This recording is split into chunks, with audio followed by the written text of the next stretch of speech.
a third image of people in the house. And it's the rest of the household. They're there day in and day out.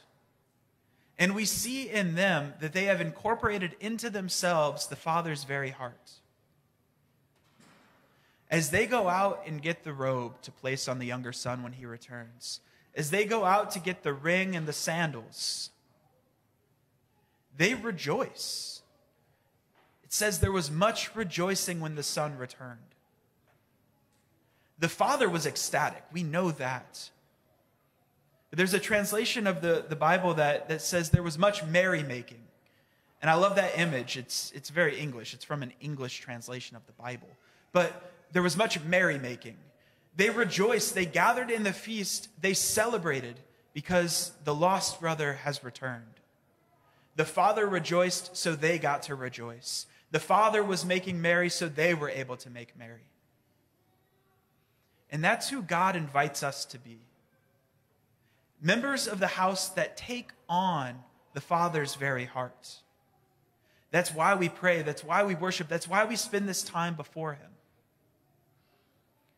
And in just a couple weeks, over the next couple of weeks, we're given a very practical way to take on the Father's heart. On the 10th, Palm Sunday, we hear that the obligation to come to Mass is returning. And we put it on in the bulletin. We put it on the website. We put it on Facebook.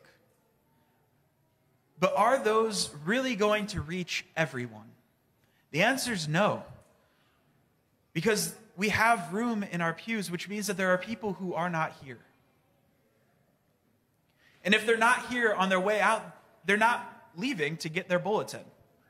So the information that we put in the bulletin is not going to reach them. If they're not looking for what time they need to come to Mass, they're not going to check the website to find out that the obligation is returning where we put it. If they're not concerned about the church, they're not looking at our Facebook page to find out that the obligation returns, which means that it's now up to all of us to go old school and to share the good news that the Father is welcoming everyone back home in this time. The Father rejoices when people return.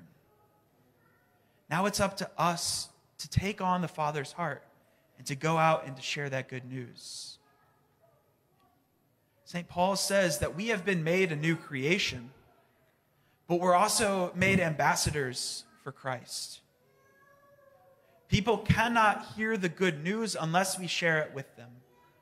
They cannot hear that God the Father is inviting them back home unless we share that invitation.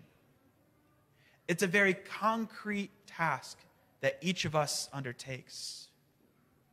And so we ask ourselves, where is our family? Where are our friends? Where are our neighbors? We all know people who might not have returned yet, and they all have their reasons. But they won't hear the invitation to come home unless we share it with them. And so over these next couple of weeks, let us ask ourselves, where is our family? And how can we say that the Father welcomes them home? He has the ring ready. He has the robe ready. He has the sandals ready. They are his children. And when they return, we rejoice. Because the body is complete when the family is complete. Everyone rejoices when everybody is home.